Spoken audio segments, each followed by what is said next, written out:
All right, this is from the Golden Children's Bible. We're going to read Saul and the Spirit of Samuel. Now the Philistines gathered themselves together and came and pitched in Shunem. Then Saul gathered all Israel together, and they pitched in Gilboa. And when Saul saw the army of the Philistines, he was afraid, and his heart trembled greatly. But when Saul questioned the Lord answered him not. What does it mean when the Lord answered him not? He didn't answer. Yep. Then Saul said to his servants, "Seek me a woman that is a medium, that I may go to her and inquire of her." And his servants said, "There is a woman that is a medium at Endor." So Saul disguised himself and came to the woman by night. He said to her, "I pray to you, bring forth the spirit whose name I shall give you." Already at the talk, already at the start, we already have Yoda talk and Endor. Yep. He said to her, "I pray you, bring forth the spirit whose name I shall give you." Then the woman said, "Whom shall I bring up to you?" And he said, "Bring me up Samuel." And when the woman saw Samuel, she cried with a loud voice and spoke to Saul, saying, "Why have you deceived me? For you are Saul." The king said to her, "Be not afraid. What did you see? What is he like?" She said, "An old man, and he is covered with a robe." And Saul knew that it was Samuel, and he stooped with his face to the ground and bowed himself. And Samuel said to Saul, "Why have you disturbed me?" Saul said, "I am greatly distressed, for the Philistines make war against me, and God has departed from me, and no longer answers me. Therefore I have called you, that you may known to me what I shall do." Then Samuel said, "Why do you ask me, seeking that the Lord has departed from you and has become your enemy? The Lord has done to you as he spoke by me, and he has broken up your kingdom and given it to your neighbor, to David. Moreover, the Lord will also deliver Israel with you into the hand of the Philistines, and tomorrow you and your son shall be with me." Then Saul fell flat on the earth and was much afraid because of the words of Samuel. And there was no strength in him, for he had eaten no bread at all, nor all night. Bread all day, nor all night. The woman saw that he was troubled and said to him, "Let me set a morsel of bread before you and eat, that you may have strength when you go on your way." But he refused and said, "I will not eat." Then his servants, together with the woman, compelled him to eat. He arose from the earth and sat upon a bed. Saul and his servants ate. Then they rose up, gathered their things, and went away in the night. Now the Philistines fought against Israel, and the men of Israel fled from before the Philistines, and were slain by them on Mount Gilboa. And the Philistines followed closely after Saul and his sons. And Saul himself was hard pressed in the battle, and severely wounded by the Philistine archers. Then Saul said to his armor-bearer, "Draw your sword, and run me through with it, lest these heathen kill me, and then dishonor my body."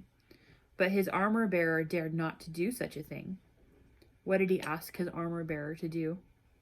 To kill him. To kill him, because he didn't want the Philistines to kill him and dishonor his body, right? Therefore, Saul took a sword and fell upon it. And when the armor-bearer saw that Saul was dead, he also fell upon his sword and died with his king. So Saul perished with his 3 sons and his armor-bearer and all his men on that same day altogether. When the men of Israel, who were on the other side of the valley and on the other side of Jordan, saw that Saul and his sons were dead and his army defeated, they forsook the cities and fled. And the Philistines came and dwelt in them. When David learned of the death of Saul and Jonathan, he tore his clothes and fasted, and so did all the men who were with him. They mourned and wept and fasted until the evening for Saul and for Israel, because they had fallen by the sword. And David lamented with his lamentation over Saul and over Jonathan his son. And it came to pass after this that the Lord told David to go up to Hebron. So he took his people, every man with his household, and he led them across the plain and into the city. There they anointed him king over the house of Judah. But Abner, the son of Ner, captain of Saul's army, took Ishbosheth, the son of Saul, and brought him to Mahanaim, and made him king over Gilead, and over the Asherites, and over all Israel. Ishbosheth was 40 years old when he began to reign over Israel, and reigned 2 years. But David and the house of Judah were stronger than they. And it came to pass that after the death of Abner and Ishbosheth, all the tribes of Israel came to David in Hebron and spoke, saying, Behold, we are your bone and your flesh. Also, in time past, when Saul was king over us, you were our leader in Israel. And the Lord said to you, You shall feed my people Israel, and you shall be a captain over Israel. So King David made a league with them in Hebron before the Lord, and they anointed David king over Israel. David was 30 years old when he began to reign, and he reigned 40 years. In Hebron, he reigned over Judah 7 years and 6 months. And in Jerusalem, he reigned 33 years over all Israel and Judah. I'm reading. Can I just empty the water out of the thing? I'm done. Yeah, that's fine. Okay. I had no idea what you were talking about for a second.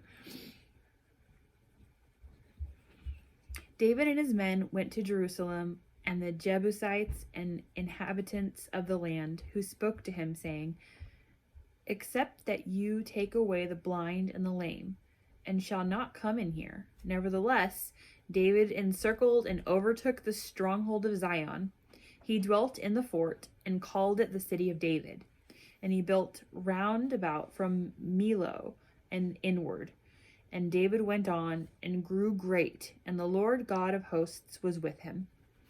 After this, it came to pass that David smote the Philistines and subdued them. And he smote Moab, and the Moabites became David's servants and brought gifts.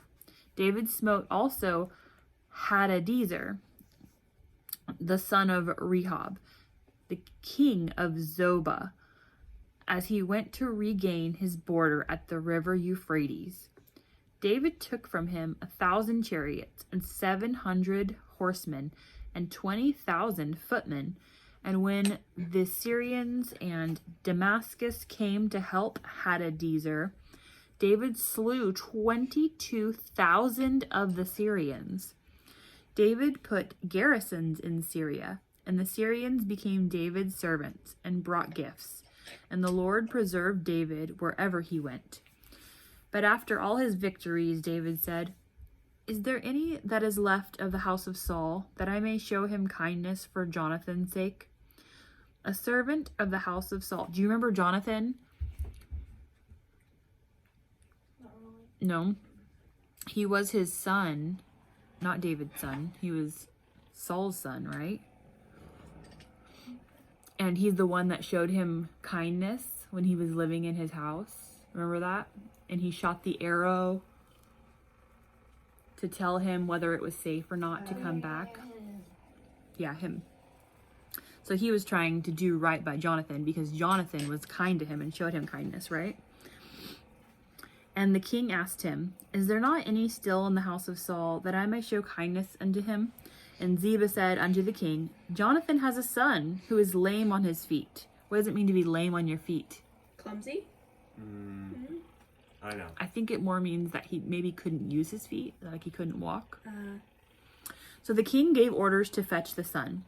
Now when the son of Jonathan, whose name was Mephibosheth, had come unto David, he fell on his face and did reverence. And David said, Mephibosheth. That's not an easy name to say. And he answered, Behold your servant. David said unto him, Fear not, for I will show you kindness for Jonathan, your father's sake, and I will restore to you all the lands of Saul your grandfather, and you shall eat with me at my table continually. And Mephibosheth said, Why should you be so kind unto such a dead dog as I am? Then the king called to Ziba, and said unto him, I have given to your master's grandson all that belonged to Saul. You and your sons and your servants shall till the land for him, and shall bring in fruits that your master's son have food to eat. But Mephibosheth, your master's son, shall eat bread always at my table. So Mephibosheth dwelt in Jerusalem, and dined always at David's table, and was lame on both of his feet.